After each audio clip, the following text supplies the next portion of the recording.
Hello, everyone. My name is Brent Keel. I've been familiar with Launching Leaders for a couple of years now. I met some people in my community that gave me the book, talked to me about the concepts, and it really hit home.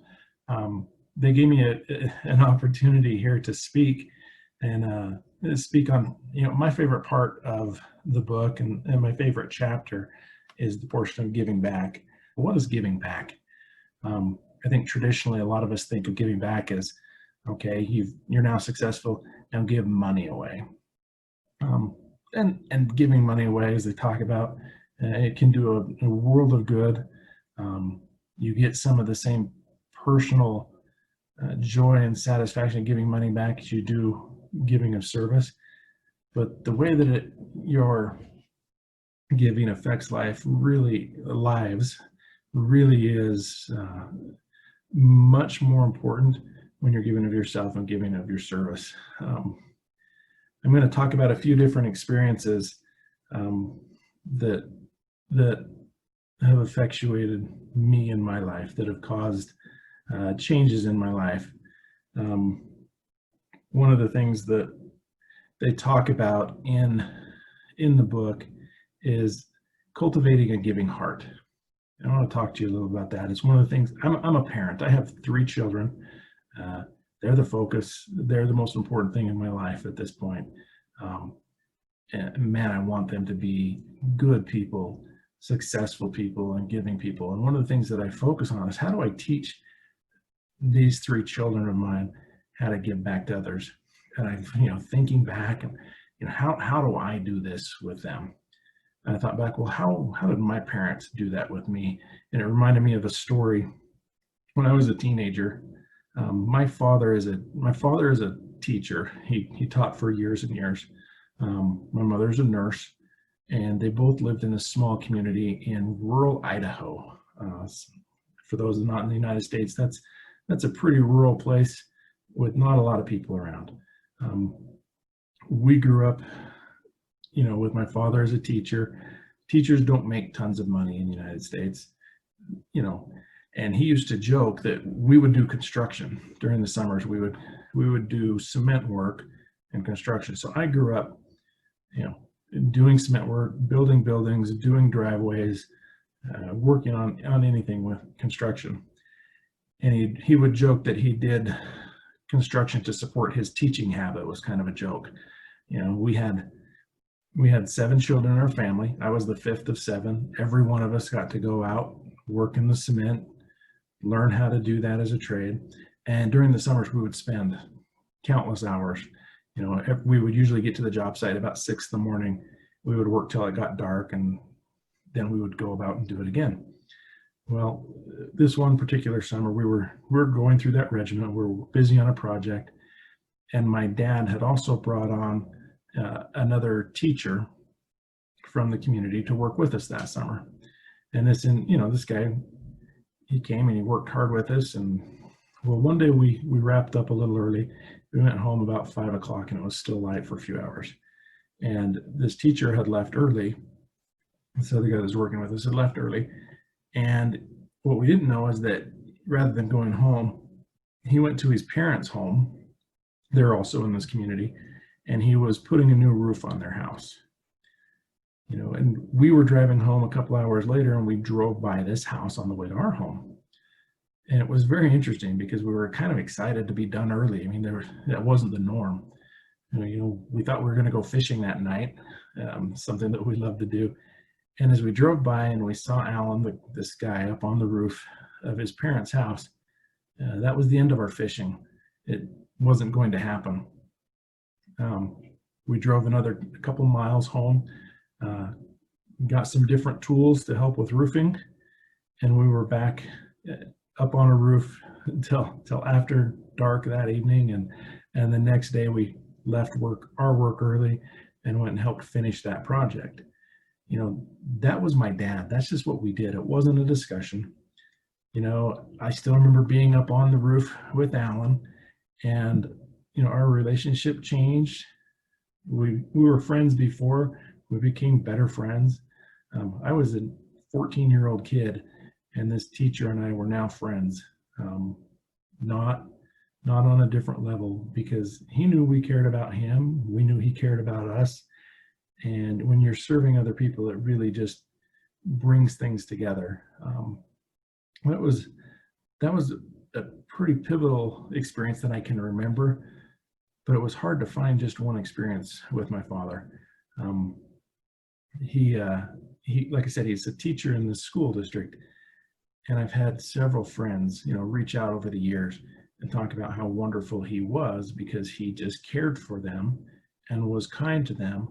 It didn't matter what group they were a part of, whether they were an athlete, whether they were a scholar, uh, or whether I had a buddy this last weekend. I was home in Idaho. I haven't been there for a little while. I was home in Idaho, and I was actually home. My mother passed away recently.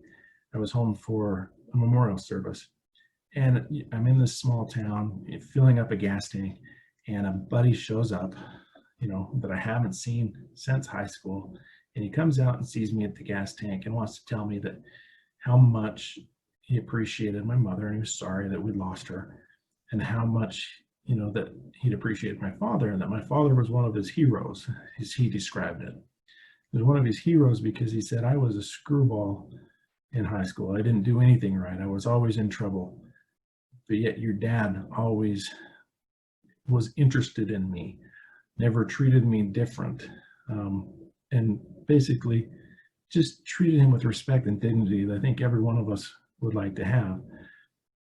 It made an influence on his life, and I didn't understand that as a teenage kid. I mean, I didn't understand how this friend of mine felt differently because of the way my father treated him, but he did.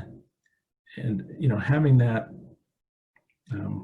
just that perspective, and having that example to be a decent person, a giving person that doesn't think about why you're giving, a caring person who gives kindness as well, not just money, not just time or service, but kindness makes a huge difference. So as I think of my own children and how I would hope to convey some of these messages to them, I hope to be like my father. I hope that someday they'll look back and say, hey, my parents taught me to give and taught me to care and taught me to be kind. It's essential to their success. It's essential to my role as their father, to teach them some of these critical principles that will bring lifelong happiness. One of the other things that I wanted to talk about is the concept in the book that says, it says, don't wait to give back. I think traditionally people have really thought, okay, I'll make money, I'll be successful, I'll make money when I have a bunch of money, that I'll turn around and give money to help other people. And that's wonderful and that's good. And, I've been very fortunate enough to work with and around people that have extreme wealth, that are able to give back, and they do amazing things. The book is wonderful and the concepts in it's wonderful because it really points out that we don't have to wait to give back in ways that can change our lives and change lives of countless others. My mother actually helped teach me that principle. I'm an attorney by trade. That's what my background is. I'm a tax attorney, and at this point I don't practice law very much. I'm involved with business and do a number of different things. But while I was going to school, I was really focused on getting done with school. I worked full time during school. That's how I paid for my education. And I was fortunate to have a job to allow me to do that. But I worked full time and I went to school full time. And there wasn't much other time in the day. It was pretty much all devoted to those things. And my mother once was talking to me and, was talking about, boy, I can't wait till I get done with school. I can't wait so that I can go get a job. Another job, not just the job while I was working through school, but a job that could be successful and provide more for my family. And she says, Brent, life just doesn't begin when school ends. You understand you're living it now. You need to live it. You need to experience it. That's a lesson that kind of hit home right then. I needed to hear at that point in my life. Life begins now. It's You're living it every day, and don't wish it away. In response to that, I was fortunate enough to be involved with a church congregation that allowed for created opportunities for service. I was in law school. I was busy. I was working and in law school. And this church congregation came to me and asked me if I would volunteer with a group of Boy Scouts and help with these Boy Scouts. And they'd asked me to do a number of other things, but that was a different one because it required more time, not just on a Sunday when I could normally give time, but it required more time in the evenings, required camping, required being out different hours on weekends and a number of different things to go help a group of kids learn how to camp and learn how to do some of those things that I didn't know. I didn't have a connection with these kids. It's not like it was my kid. But boy, it was an amazing experience. That was the first time. And since then, it doesn't matter where I've lived in the country, we've moved around a little bit. We've had that opportunity to work with youth and work with kids, teach them to camp, teach them to do those types of things. It's been an amazing experience. It's interesting because I don't remember much about law school itself. I remember a lot about those kids. I love getting wedding invitations for these kids that were 10, 11, and 12 at the time.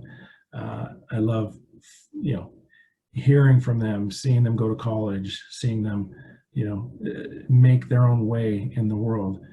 And those relationships for me have created more value than anything I learned in law school or anything I earned working that job. It also created relationships just in that congregation of people. We met families that we wouldn't normally have associated with because my wife and I at the time were young. We didn't have any children. Some of these families are lifelong friends.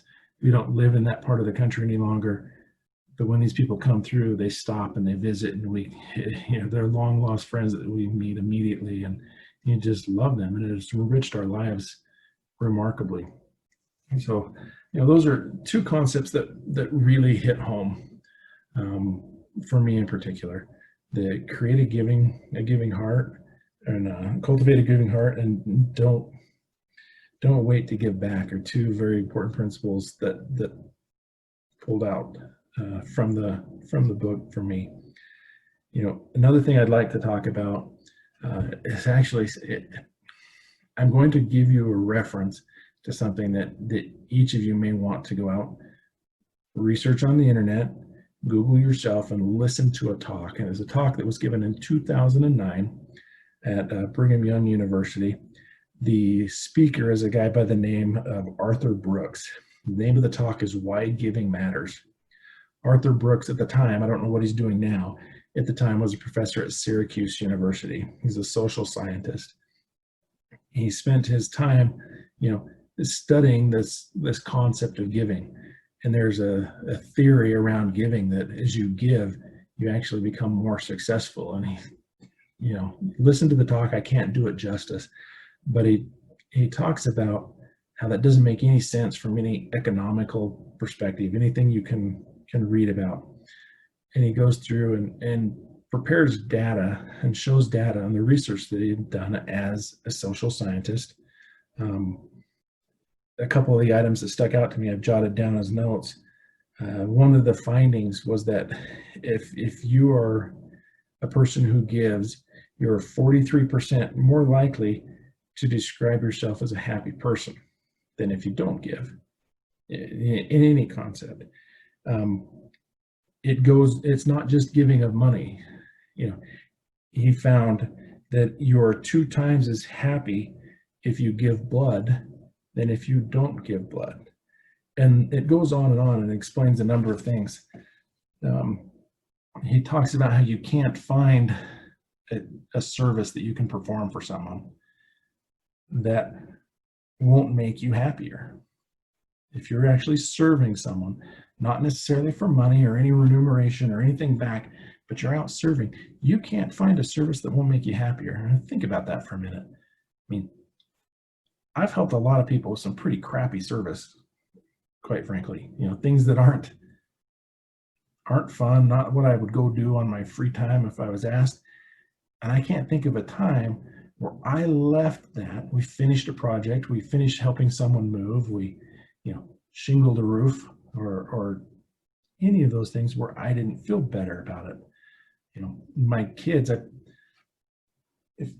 few months back, it was funny. I got up on a Saturday, and we usually have a pretty busy schedule. I got up on a Saturday and realized we don't have anything scheduled today. Like, I was excited. And I checked my email. It's about 7 in the morning. I checked my email and saw an email where, again, a group from our religious congregation said, hey, there's a family that's moving, and if anybody could help, I know it's short notice, but they're moving today. Can you come help? Well, I knew I needed to go help at that point. I didn't have any excuse. It's not like we had other things, in spite of the excitement of not having something else that morning. So I got up and I started, got dressed and went to leave because they were starting 7:30 in the morning, just not long after I'd read the email. And I made it almost to the door, and I thought, something, I have a 14-year-old son who could help a lot. And so I went up and I said, and I woke him up. He was still sleeping. He hadn't read the first principle of the book yet. I went and woke him up and I said, hey, these friends of ours are moving. They need some help. We're going to go. And normally when you wake up a 14-year-old on a Saturday sooner than he wants, you get griping, you get whining. He loves sports, and if we wake him up to go to sports even, he's like, oh, don't want to do this, blah, blah, blah, blah, blah. He didn't have any of that. He said, okay, got out of bed and got his shoes on. Well, him and his brother share a room. His brother's 8. And his brother goes, well, can I come? And I said, I'm thinking, oh, I don't know, because you might just be more in the way than help. But I thought, you know what? Yeah, you can come. And so he came too. It was an amazing experience. We were there for about 5 hours, moving all sorts of things out. As it turned out, they had a bunch of small cases that needed to be moved that were perfect for an 8-year-old. And he packed cases all day. And, we left, we all had an amazing experience. We were edified. We felt good. We were happy. We were happier than we would have been had we, gone on a hike that day or done something like that maybe we would have normally done. It's just one other example. But it's one of the things, again, with that talk by Arthur Brooks, do take the time to listen to it, because it has a number of things in there that you can pull out, and it's something you can download and just listen to. One other point that he made as part of that talk, and I think it falls right in line with the concepts of launching leaders. He talked about how the main beneficiary of a gift is the giver. And you think about that for a second. The main beneficiary of the gift is the giver. And I thought back to lots of different gifts. I mean, we've made gifts of money, we've made gifts of time, we've been kind to people. In every one of those aspects, we've benefited. Well, that wasn't the purpose of it, that wasn't the point. We were fortunate enough to benefit from those gifts. And it brought about one more story that I'm going to tell you that touched my life. Was an amazing experience about giving around the world, giving to people that don't necessarily have a connection the way you would think, and how sometimes that giving comes back to the giver in ways you can't imagine. The people I work for and have worked for several years, they actually have some investments and a number of employees that work with those investments in the British Virgin Islands in the Caribbean. And I've spent time down there. I've gotten to know people down there, and I have friends down there. And they're good people. Well, in 2017, there was a hurricane that hit the British Virgin Islands, Hurricane Irma, in September of 2017. I remember with property in the Caribbean, you become accustomed to hurricanes going through, and usually there's a little flooding and then it's okay. I remember watching Hurricane Irma. I remember watching the eye of the storm go right over top of the island where our friends were, where these people were. And we couldn't hear anything. We didn't hear anything for a couple days from them. We just heard about the devastation and how bad it was.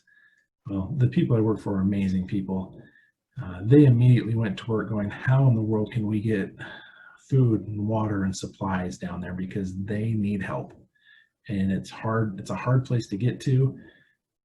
They just need help. And we're coordinating all these efforts, and they were donating millions of dollars to try to help with this. We can't all donate millions of dollars, but they were doing this and trying to coordinate efforts. And I finally get a phone call. I get a phone call from a friend of ours who had a ferry boat. He's a ferry boat driver in the Caribbean. His boat was one of the only ones that survived this storm. And the reason was it was a brand new boat, and he and his 18-year-old son spent the night on the boat. And as lines would break and it would start to drift, they would go tie it off again. They spent their whole night saving this boat, keeping it safe, keeping it above water, and so many others weren't. Well, he'd kept the boat alive, for lack of a better word, and operational. And it came time that people needed to evacuate. They were trying to get people off the island that were trapped in hotels there, and tourists, and those that had medical issues and needed to be evacuated. And he was able to load these individuals on this boat and take them the 90 miles to Puerto Rico. Well, he contacts me on the way to Puerto Rico. He says, Brent, can you help me out? Our boat is damaged. It's working. I'm going to be in Puerto Rico tonight, taking a group of people. I need to find somewhere where they can fix their boat, but I also need to get some water and some supplies. Is there anyone in Puerto Rico that that could help us and get water and supplies? And I talked to the people I work for. I'm like, hey, this guy Brian made it, and he's taking a boat of people out. And they said, well, figure out how to get water and supplies on that boat, and we'll send it back. Well, I don't know anybody in Puerto Rico. The guy I work for says, if you have to fly to Puerto Rico, fly to Puerto Rico, just figure this out. Well, that's not a very efficient way to get things done. And I started brainstorming and ended up getting a connection through a church in Puerto Rico, not someone that I know, but I got a phone number for a guy that works with a church in Puerto Rico. And I called the individual and said, hey, my name's Brent, I'm from Colorado. I'm a member of your church. We're trying to get some help. And I told him about this. In the same storm had hit Puerto Rico, don't get me wrong. It just hadn't devastated it. It had been a storm of flooding. And I told him about this friend who had a boat that was going to be in Puerto Rico. And when I'm talking to him at first, he says, I'll see what I can do. I have a friend that works at a boat harbor. We'll see. We can try to get him in there. Not because he knows me, just because he saw a need. He said, but I don't think we're not gonna be able to help. All of our congregation is dealing with their own struggles and their own difficulties as a result of the storm. And that was fine. Just the fact that he was gonna try to help was amazing. So I made the connection, and he and Brian got together that night. What I didn't realize is, when he met my friend and he saw the need, he had a change of heart and went to work immediately. He got him in a home so they could take a shower and have a bed that night. But he didn't just do that. He went and spent some of his own money and bought water and supplies. And he got water supplies on the boat. Well, the next day he called me back, this guy in Puerto Rico, calls me back, and he said, hey, I met your captain, your boat captain, and we're going to help. We don't know how we're going to help, but we're going to help. And he's going to be making trips back and forth to Puerto Rico, but we're going to have supplies for him when he gets here. And do the people in the BVI need doctors? Because there are people in our congregation who are doctors that can go over and help. And we're going to do everything we can to help. I didn't know at that time what had happened and what caused the change. I learned a little while later. I can tell you that over the course of the next 10 days, they made several trips back and forth from the BVI to Puerto Rico, evacuating people from the BVI to Puerto Rico and returning with supplies, tons of supplies, loaded. Well, about 2 weeks after the Hurricane Irma in the BVI, there was another hurricane that went through the Caribbean, Hurricane Maria. Hurricane Maria devastated Puerto Rico, absolutely devastated it, the same way that Hurricane Irma had devastated the British Virgin Islands. And it's interesting. I vividly remember the conversation with President Rosa, my friend in Puerto Rico, before Hurricane Maria hit. He said, we loaded up your captain again. We're not going to be able to send everything right now because there's another storm. But as soon as it passes, you have him back here and we'll have more supplies for him. We've got lots of supplies. Well, that didn't happen because Puerto Rico had been basically destroyed. President Rosa ended up calling me back later and saying, hey, are there any way you can help us out? And by that point, the people I worked for had delivered water and supplies on a big vessel into the British Virgin Islands and were able to return some food to Puerto Rico, which is a cool part of the story. But the cooler part of the story, and those things are amazing, the cooler part of the story really is the fact that there were so many people putting supplies together and putting things together that they were able to really accumulate a large amount of emergency relief supplies. What I didn't know until much later, when I met with President Rosa, he said, I want to tell you about what happened. I don't think you've ever heard the full story. And he said, the first night you called me, I was overwhelmed. We already had so many needs locally. I didn't know how we'd help other people. Then I met your captain and I saw the need and I knew I had to help. And that night I went home and I couldn't sleep. I couldn't sleep at all. All I could think about is we need to help the people in the British Virgin Islands. And he didn't know one of them, not one person in the British Virgin Islands, just knew that they needed help. He said he woke his wife up and told her how he doesn't know how, but we're going to help. He went to members of his congregation and talked about the need, and that's where supplies started coming from. And supplies kept coming from all over Puerto Rico, and people donating supplies, and people offering to go and help. When the second storm was coming, they had to move those supplies. They didn't know where to put them because they couldn't leave them at the harbor. They moved them all into a big church, inside a gym in a big church, and put them there with the intention they'd send them to the British Virgin Islands after that. So this is the part that's touching, and it talks about, many times the beneficiary of a gift is the giver. Well, this is an instance where it actually happened. They truly were the beneficiary. After several days of being out of power and not able to get around the island of Puerto Rico, President Rosa was able to get out of his neighborhood and he went to check on his in-laws first. And when he saw his in-laws and they were okay and he got them settled without power, without water, without communication. He then had a prompting that he needed to go check on another member of the congregation, a member that he didn't know well, but just felt like he needed to go visit this woman. And as he went over to visit her, he found her and her neighbor sitting on their front porch. Their home had been washed out by a flood, completely washed out. And they were on the front porch crying. And he goes and pulls up and they're crying and he starts talking to them and they tell him, we don't have any water. We don't have any food. We don't have anything. We've lost everything. We don't know where we're going to get water tonight. There were no sources of water. And he said he sat there overwhelmed and didn't know what he was going to do.